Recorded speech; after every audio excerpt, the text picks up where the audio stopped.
Quanto tempo você ficou na rota? Quase 4 anos. E o que você pode falar dessa tua experiência? E depois eu quero saber como político, mas fala dessa tua experiência, o que você viu, o que você aprendeu e que agora está tentando resolver dentro do sistema. O que você falou assim? Porque a gente sabe dos problemas, todo mundo sabe do problema. Sim. Muita gente na rua, pobreza e tal. O que dá para fazer de maneira prática e que não seja algo de precisamos melhorar a educação que precisa. O que dá para fazer agora? Agora. É o que nós estamos fazendo, viu, Vilar? Não estou aqui para usar a tua audiência. Porque é óbvio que a educação tem que melhorar. É óbvio, claro, mas isso é longuíssimo prazo. Mas na parte de segurança, o que dá para fazer agora? Combater o crime sem se esconder. Como? Combatendo o crime organizado. Tráfico de drogas, cara. Tráfico de drogas. É o crime mãe. Porque o crime organizado, ele se... a maior parte do dinheiro é grana. Como que se combate? Como que se combate o crime organizado? Asfixiando financeiramente uma organização criminosa. Você tirando o dinheiro desses caras, eles... Vai tirando dinheiro do caixa do crime organizado. Então o que nós decidimos fazer aqui? Enfrentar, tá no plano de governo do então candidato Tarcísio. Porque eu fui responsável por elaborar o plano de segurança pública dentro do plano de governo da época do governador que era candidato. Então o que a gente colocou como pilar principal? Combate ao crime organizado. Mas como você tira o dinheiro dos caras? Asfixiando financeiramente. Tipo, aprendendo a droga? Exatamente. Que mais? Cadeia logística, tem que quebrar a cadeia. E as armas? Primeiro você tem que entender, faz parte também, quais são as fontes de renda dessa organização criminosa. Não é só droga? Hoje é o tráfico, em especial o tráfico internacional de drogas. Antigamente você tinha 3 fontes de renda do crime organizado em São Paulo. O cara pagava mensalidade. Tipo, proteção. Eu pertenço ao PCC, eu pago por mês. Para dizer que eu pertenço ou para fazer parte dessa organização. O segundo ponto, existiam as rifas que eles faziam para gerar lucro para a organização criminosa. E um terceiro ponto era o tráfico de drogas. Essas 2 primeiras elas acabaram. Por que você acha que acabaram? Porque o tráfico de drogas gera muita receita para o crime organizado. E mais fácil do que... A partir do momento que eles começaram a utilizar o Porto de Santos e passaram a exportar droga do Brasil para a Europa... Pelo Porto de Santos? Pô, mas é óbvio. É o segundo maior porto utilizado para exportar droga do mundo. Uns portos menores, um lugar menos... Logo no Porto de Santos. Segundo informações de inteligência, é o segundo maior exportador de cocaína do mundo. Só perde para Guayaquil, mas não é no Equador. Fácil você descobrir isso num lugar... Como que eles conseguem? Cara, um esquema todo fechado? Sim. Aí é trabalho da Polícia Federal, como é porto e é um porto internacional.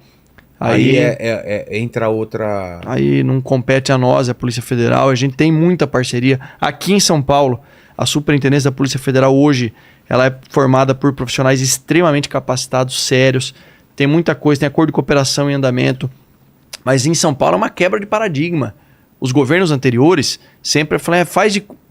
Entre aspas, tá? Mas assim, vamos fazer de conta que o crime organizado não existe, porque não é, politicamente, vai gerar um efeito colateral que às vezes pode ser negativo para quem é o tomador de decisão, para o governador em especial. Quando que foi que teve aqueles dias de terror lá, lembra? Foi do PCC? Queimando ônibus, parando... 2006. E aí, o que aconteceu naquela... Aconteceu que houve a transferência das lideranças do crime organizado da capital para os presídios do interior para Presidente Venceslau. E eles não queriam? Teve uma retaliação. Por quê? Porque lá era... Porque eles não queriam, dificulta, visita, um monte de coisa. Controlar de dentro da cadeia. E ali foi uma decisão acertada à época. Só que aí não se sabe ao certo o que aconteceu. Teve uma CPI lá no Congresso, que alguns dizem que se houve ou se não houve acordo por parte da época do governo do Estado, enfim. Mas de lá para cá, foi se maquiando a existência do crime organizado. Teve um lapso temporal de combate ao crime organizado forte em São Paulo, quando o Dr. Ferreira Pinto foi secretário de Segurança Pública. Eu sei muito bem disso, porque é a época que eu fui tenente na rota. Então a gente combatia o crime organizado. Só que esse combate ao crime organizado fez com que autoridades políticas da época falavam, vamos tirar um pouco o pé. E aí eles foram se fortalecendo economicamente. Porque o crime, lembra que eu falei? É uma atividade econômica. Está gerando lucro, em especial o tráfico de drogas e o tráfico internacional. Então os caras começaram a se fortalecer, romperam as barreiras do estado de São Paulo, foram para outros estados, romperam as barreiras do Brasil e foram para outros países. E hoje o PCC é uma das maiores organizações criminosas do mundo. Porque foi negligenciada aqui em São Paulo a sua existência e o seu poder. PCC e Comando Vermelho. Comando Vermelho é Rio? É. E PCC o que é? São Paulo, né? As origens são essas, né? E aí? Eles têm uma certa similaridade. O Comando Vermelho é mais antigo. Porque a origem deles foi na mescla de presos políticos com presos comuns. Então, aqui em São Paulo, nós temos um dos sequestradores chilenos do Washington Oliveto, o Norambuena. Ele é considerado, acho que tem até alguns relatos que o próprio Marcola do PCC acabou falando que foi um dos mentores intelectuais deles. Os caras acham ainda como romantismo, mentor, como se fossem intelectuais. Vai tomar banho, né? Mas enfim, eles... soltar um palavrão agora, pois quase, cara. Tem que me controlar aqui.